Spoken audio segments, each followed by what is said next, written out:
involved. 41 Swords. Oh, Jeff Burton. Joe Nemechek gets in it towards the end. Blaney sliding backwards. There's the contact with Burton. Yeah, it looked like Blaney tried to come down, thought he had that slot open, and Jeff Burton was trying to fill that spot on the bottom of the racetrack, and they got together.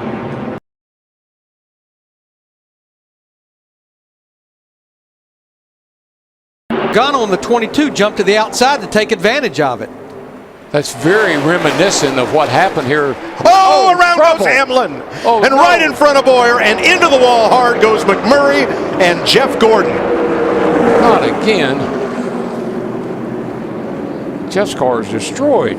Turn 2. Now these cars battling for 8th, 9th, and 10th. Clay Young, the car number 5. At 29 is Bob Keselowski. Now coming out of turn 2, they touch, and Young's Pontiac begins to spin.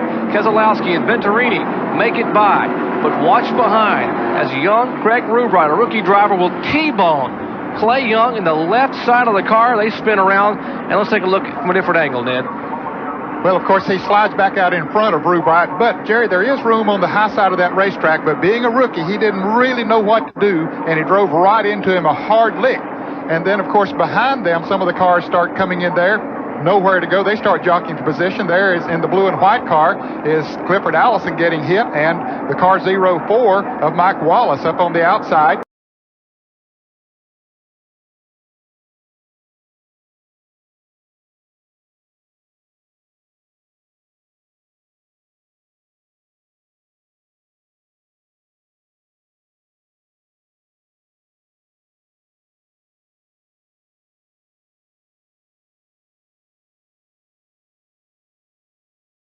But Dale seems to be able to hold his own on the straightaways. On a crash off the second corner, heavy crash. Jeremy Mayfield has made some heavy contact with the front of his car. There's the in-car camera, which... and some more cars in the crash. Several other cars in the crash. Like Jeff Purvis is involved. Michael Waltrip also involved. Mayfield was making his way slowly down the backstretch. Jeremy gets the car a little bit sideways. He corrects and comes back and hits the wall head on. Straight away, and all of a sudden, for some reason, the car goes back across the racetrack right in front of Michael and the 44 car. See, it looked like Dale Jr. got underneath Eric McClure in that 24 car. Whoa, wow. Big crash. There was great side-by-side racing. Here, Bobby Jackson, number 71, and Raymond are fender to fender. Walt Boland's tire went down, causing a turn 2 spin, but the 7th caution was the most serious. Buddy Boy spins in turn 1, and Bernie Robidart, driving relief for Ronnie Bates, slides up the track and head-on into the wall. He was released from the track hospital later. Groove round there, there's bumps around that corner. It's got to be very careful. Mario does it! Big action. Mario Andretti went into the wall on the inside, and several are tangled up, 5 or 6 different cars. As they came down the main straightaway, near the start-finish line, Neil Bonnet, all right, we saw him start to drive away. What terrible carnage right at the beginning of this motor race. Mario Andretti still in his race car. Buddy Baker, he seems to be okay. He's walking.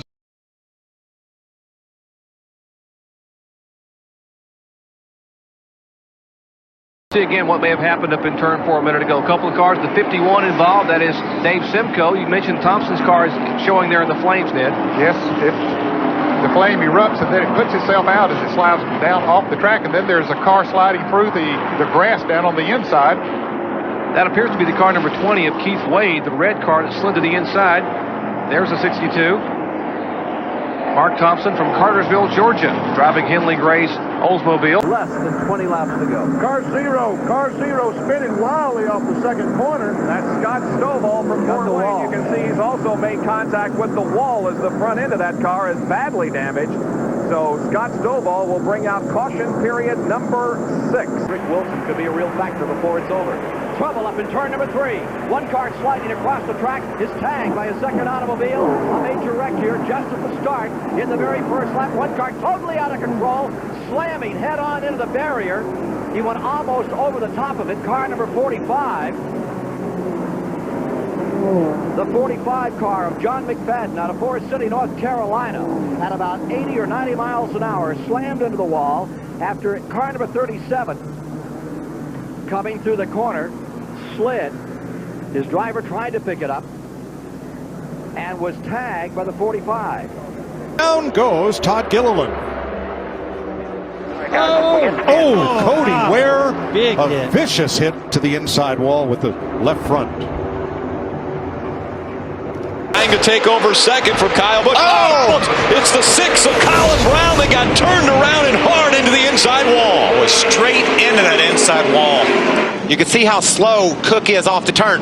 Colin gets right up on the back of Terry Cook, hits him, and then bam! Brian Scott hits Brown in the back and sends him to the inside wall. Just straight. Look at that safer barrier. Thank goodness for that safer barrier on the inside wall on the backstretch. Gals construction on the side of Kerry Teague's car. Uh-oh, there we got a crash up in turn 3. That's Breback, isn't it? And it's right in front of the leader, but the leader slows down as Breback gets down out of the way. Boy, he's hurt that car badly. I hope he's okay. Breback started second. He was on the outside of the front row when we began this event. Breback was spinning and hitting the wall. Here it is. Oh, hard contact on the left front, and then he hit the left rear. Comes down, and I tell you, these guys have been so fortunate today as they come across the racetrack after spinning and hitting the wall that no one has collected them as they came down. Had a well-known racetrack promoter. They grew up on the modified cars. He is making... Oh, we've got a spin to the main straightaway. Ken Reagan, the comeback effort today, crashed into. It's Bobby Penrod, nailing him in the back end. Penrod is smashed all the way around. Lee Raymond, the leader, just barely getting by. Track is under caution. Ken Reagan, who suffered a broken neck the last race he was in, the first of the drivers involved in the incident. Number 1, he took some abuse. Now the safety crew out for Bob Penrod. Apparently the worst hurt of the 3 that have crashed in the main straightaway here in the Jiffy Lube 300.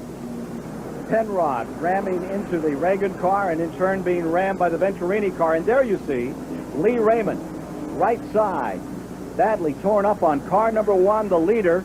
He's really on the ropes, waiting out the caution. If he pits, he'll lose the race. He's just trying to stay out there and go around, but he has a flat right front tire. Rubber tires protecting the end of the pit wall. Richmond up against the wall. Richmond up against the wall, car number 99. The car of Dave Marcus goes upside down. Remember, these are over 3,000-pound vehicles that you're seeing tossing themselves in the air here. Begins to spin in car number 99. Richmond, who was rookie of the year at Indianapolis. There he goes. And he started to spin. It looks like he might have hit oil, or oil went onto his rear wheels because it wasn't in a regular place for him to spin. Very difficult to hit a bump or anything else. Look at the work being done here by Dave Marcus. Really working the steering wheel. The car is now, as we call it, an opposite lock, and there we lose our picture because obviously tremendous amount of action inside that car. Almost touching the outside guardrail. I talked with Ricky Sun in the garage area this morning. Trouble on the backstretch. John Andretti got nudged in traffic and pounds the inside wall. Caution will be out. Andretti was 24th at the time. And that's the second time. Wally, what you were talking about earlier, car's been on the outside. Back in the spring race, someone was on the outside of Andretti, pulled him around. He spun, 3 or 4 cars involved. Let's see if we can see what happened. They come off the corner and... Yeah, I don't know if somebody got in the back or not, BP. I think you're right. It looks like he got loose off of there. I don't see any marks on that back bumper. Do now.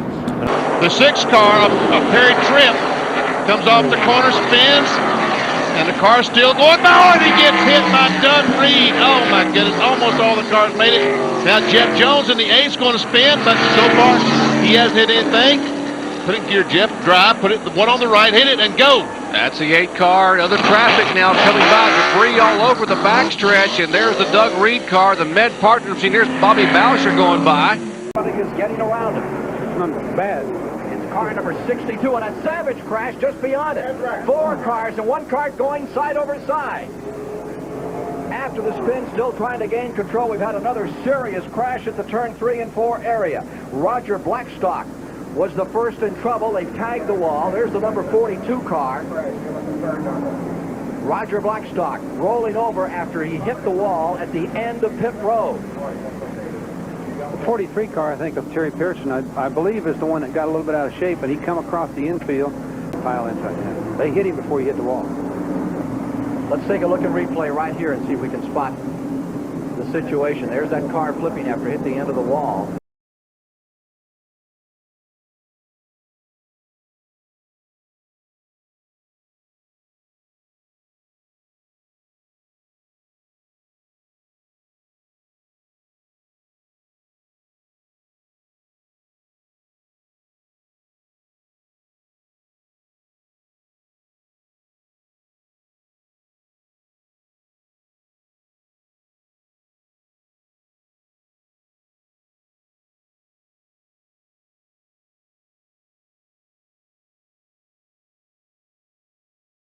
Look at Suarez. He's to the outside of Crafton. Daniel Suarez for the lead. Can he get around Matt Crafton? And which way will Christopher Bell go? Big crash. Heavy hit for Crafton. Caution is out. Suarez and Crafton both battling for the lead, and they are torn up. Wow. That was a big hit for Matt Crafton. We saw Matt wiggle a little bit on that restart. Spun the tires, it looked like just a little bit. That allowed Suarez to jump up to the outside. That was quite a hit. Yeah. You could see Matt. He's certainly stunned right now. Good to see him moving around. A big hit for Suarez as well.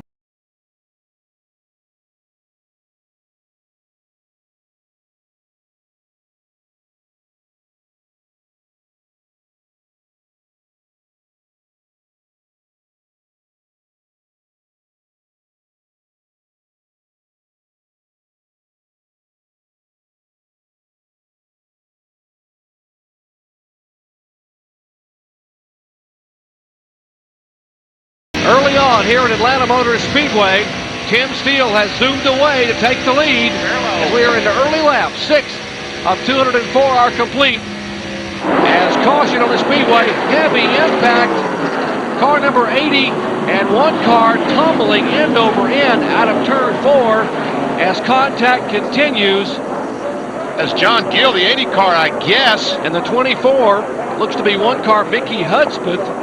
On the outside in car number 94, there's the red car. Hudspeth loses control, goes up the racetrack, hits the wall. Oh, and then it's the 24 car that tumbled over.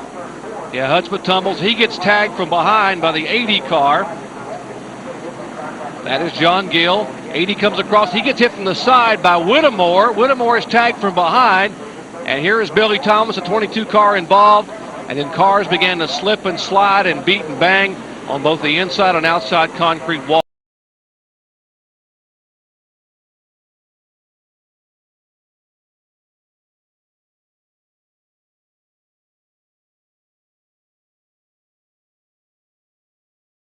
Makes up huge amounts of time. Montoya boy, he's struggling.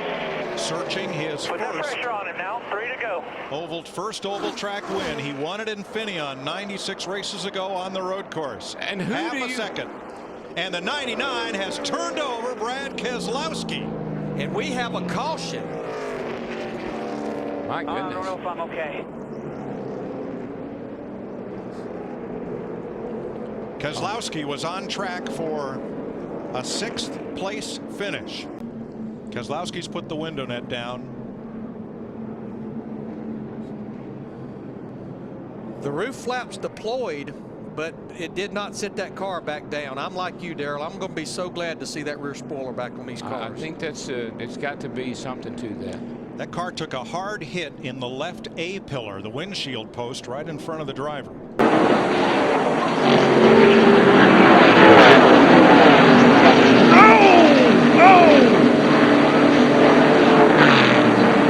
Delma. He tries to drive under those 2 cars and gets back end out, comes along. The roof flaps do come up, keeps the car on the ground, and bam!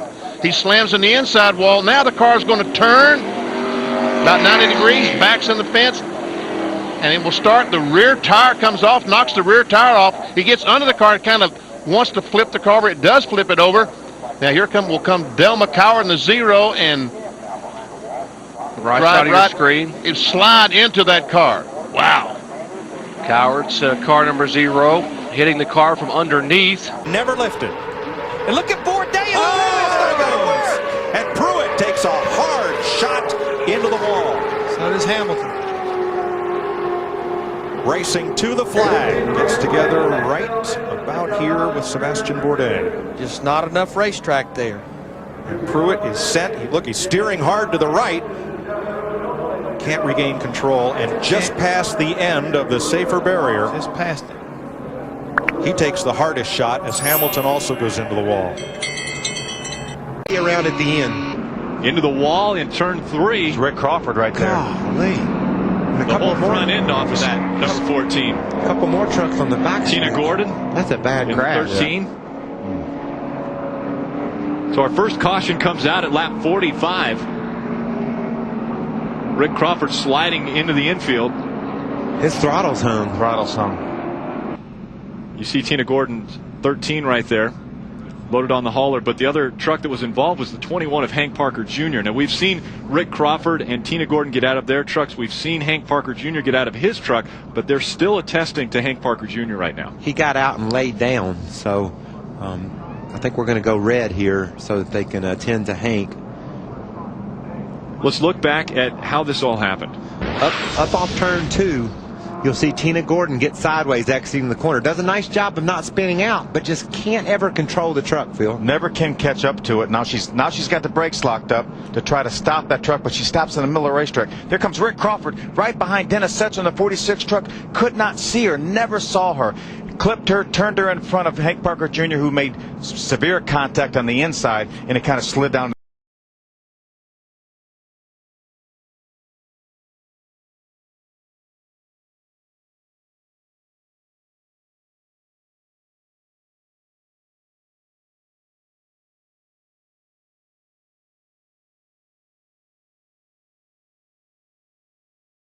When Curtis Turner flipped that Chevelle at Atlanta, a lot of folks who were there say it's the worst accident they ever saw.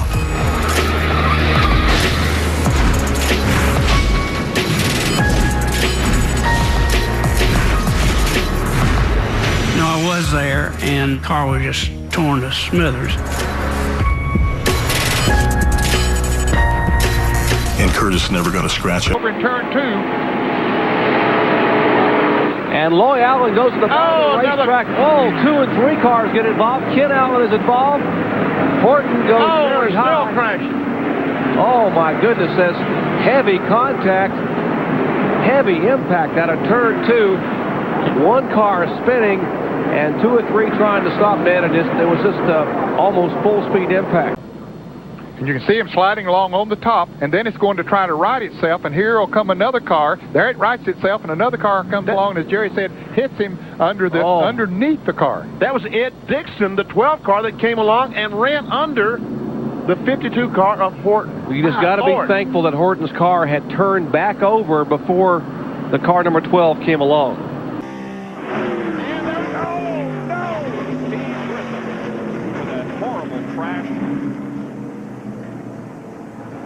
Fire on the racetrack.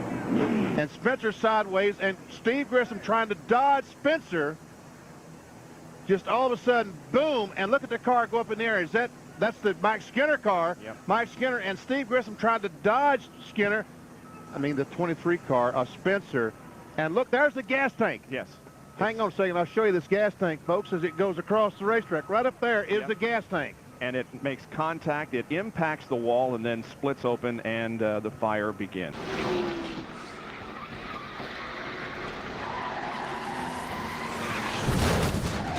My rookie year, punctured a tire, sent the car hard into the wall, and I ended up with a broken leg, fractured clavicle, just numerous injuries. He is out of the car on the stretcher. He is conscious, and they are going to load him into the ambulance.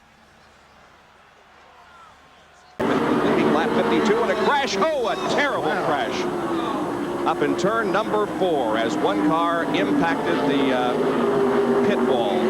Lee Raymond was one of those involved, but that was not the car that turned over in the 4th turn. We will stand by.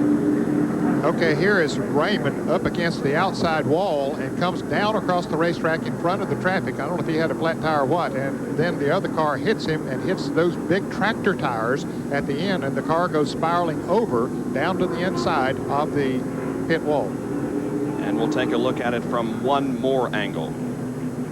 You can see Raymond's car very high. I think he just got up in the loose stuff and lost it, hit the wall there. Front end bounces against the wall. He tries to keep it up there, but all of a sudden it starts coming down across the racetrack and towards that end of the pit wall. Then you can see the green car trying to dodge him, and he hits the abutment head on. Thank goodness for those big tractor tires. They certainly took a lot of the brunt of the crash, but it still sent the car spiraling over and down to the inside of the pit wall. There you can see Lee Raymond, who is being assisted out of the car. And we now confirm that the car that was involved and became airborne and overturned was the number 50 machine driven by Don Marver, and the rescue effort there continues.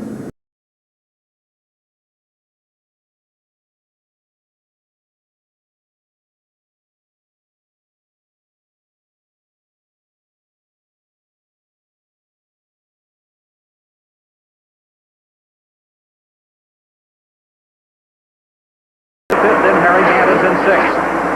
Trouble in the back straightaway. Wow. Car number 42 has crashed in the back straightaway. That is Terry Schoonover's car out of Royal Palm Beach, Florida.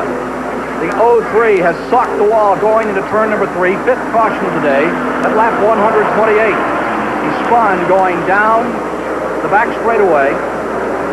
And car number 8, there's Bobby Hillen, the Texas driver, in bad trouble from this skirmish. Hillen's number 8 coming in.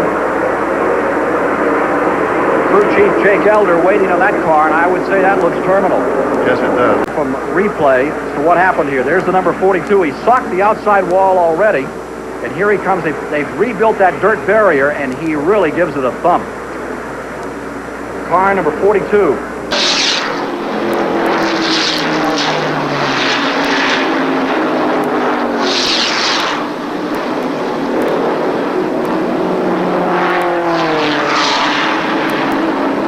Turn 1 and 2.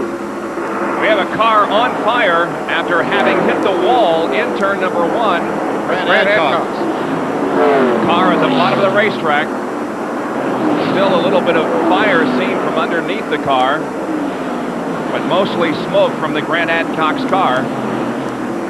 This brings out our fourth caution period of the afternoon. Slow and go by the scene of the accident. We'll replay it and get just the tail end of Grant Adcox sliding down the banking after touching the wall. Well, he's not touched the wall. He's hit it awfully hard with the right front. And it appears as though he's knocked an oil line or something, because there is some oil spewing on the exhaust system on the car. That's where the fire is coming from. That quickly extinguishes when the car is stopped. Pretty good one at that. Oh, no doubt about it. You know, when those cars go by, doesn't it make Harold stand up? Smoker right there, trying to get the number off that car. Oh, and we got a problem. 2-3 cars spinning down the back straightaway. We're going to go yellow right away. See if we can figure out who it was involved in that incident. Steele, Barrett, and Finley all coming across the line. Can't tell with the lighting. Oh, there's the 72 car. Chad Coleman. Yeah, out of Greenville, South Carolina. Coleman heavily damaged. Yeah, you saw it, Ralph. It looked like a car that was blowing a little smoke. Must have been oil on the racetrack. It looks like a few guys got in it. Jim Lambert, 48 car. He's involved. There's a red car on the inside. I can't quite tell who it is. The 17 was the one that started smoking. That was Mike Cicchetti. Yeah, let's take a look at the replays here now. Cicchetti's car was the one I spotted smoking first. And we'll see if we can pick him up and where everybody else. I think Cicchetti's in front of this. Yeah, see, they're all dodging. They're all dodging. Yeah, and you can. He had the what is that? The 30 car. That's Rick Shepard. He had some oil. Rick Shepard's the first one to get it. That's Chad Coleman there. He had already hit the wall on the right side. That's why you see sparks flying from underneath. He's just spinning around. The roof flap comes up like it's supposed to try to slow the car down, and pieces are flying. That looks like the 42 car. And the 21 of Bob Straight just sneaking through there. Yeah, Tim Bainey was, I don't know if he got involved in it.